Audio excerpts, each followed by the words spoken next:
telah menetapkan syarat bagi mataku. Masakan aku memperhatikan anak dara? Karena bagian apakah yang ditentukan Allah dari atas? Milik pusaka apakah yang ditetapkan yang maha kuasa dari tempat yang tinggi? Bukankah kebinasaan bagi orang yang curang dan kemalangan bagi yang melakukan kejahatan? Bukankah Allah yang mengamat-amati jalanku dan menghitung segala langkahku? Jikalau aku bergaul dengan dusta, atau kakiku cepat melangkah ke tipu daya, biarlah aku ditimbang di atas neraca yang teliti. Maka Allah akan mengetahui bahwa aku tidak bersalah. Jikalau langkahku menyimpang dari jalan, dan hatiku menuruti pandangan mataku, dan noda melekat pada tanganku, maka biarlah apa yang kutabur dimakan orang lain, dan biarlah tercabut apa yang tumbuh bagiku. Jikalau hatiku tertarik kepada perempuan, dan aku menghadang di pintu sesamaku, maka biarlah istriku menggiling bagi orang lain, dan biarlah orang-orang lain meniduri dia. Karena hal itu adalah perbuatan mesum, bahkan kejahatan yang patut dihukum oleh hakim.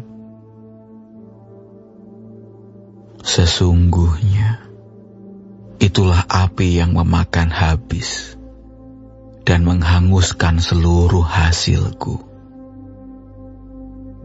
Jikalau aku mengabaikan hak budakku laki-laki atau perempuan, ketika mereka berperkara dengan aku, apakah dayaku kalau Allah bangkit berdiri? Kalau ia mengadakan pengusutan, apakah jawabku kepadanya? Bukankah ia yang membuat aku dalam kandungan, membuat orang itu juga? Bukankah satu juga yang membentuk kami dalam rahim?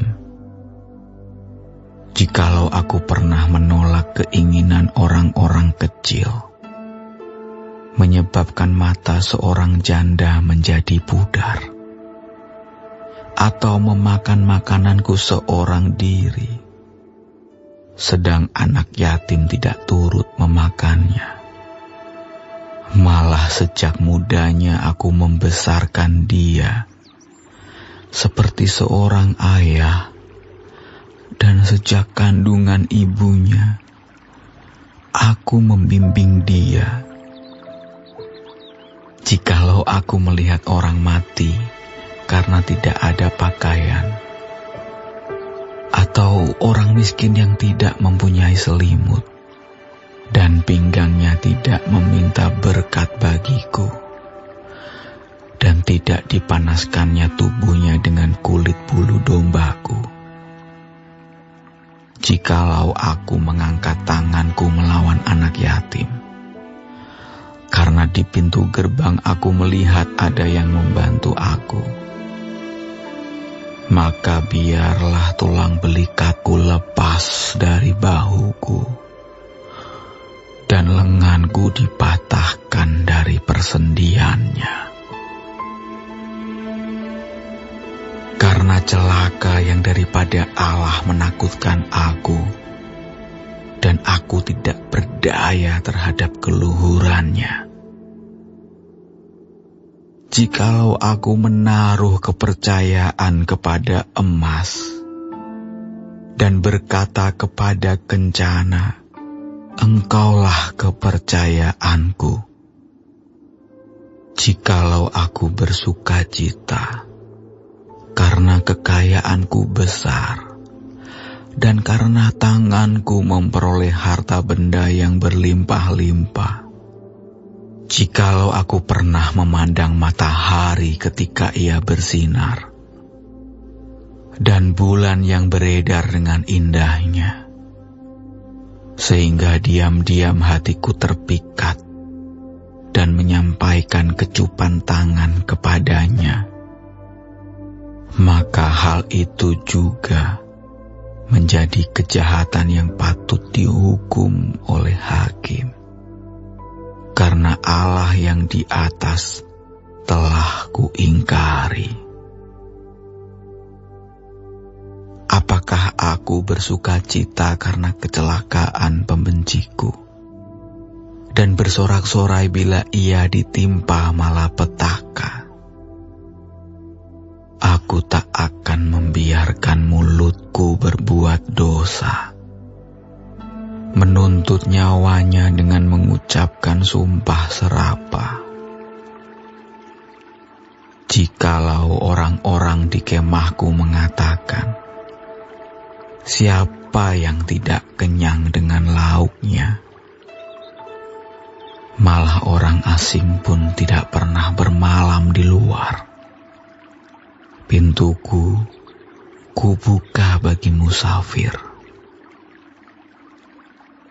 Jikalau aku menutupi pelanggaranku seperti manusia, dengan menyembunyikan kesalahanku dalam hatiku, karena aku takut di khalayak ramai, dan penghinaan kaum keluarga mengagetkan aku, sehingga aku berdiam diri dan tidak keluar dari pintu.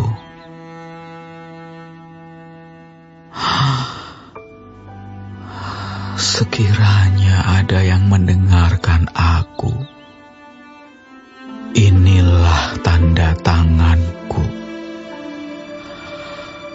Hendaklah Yang Maha Kuasa menjawab aku.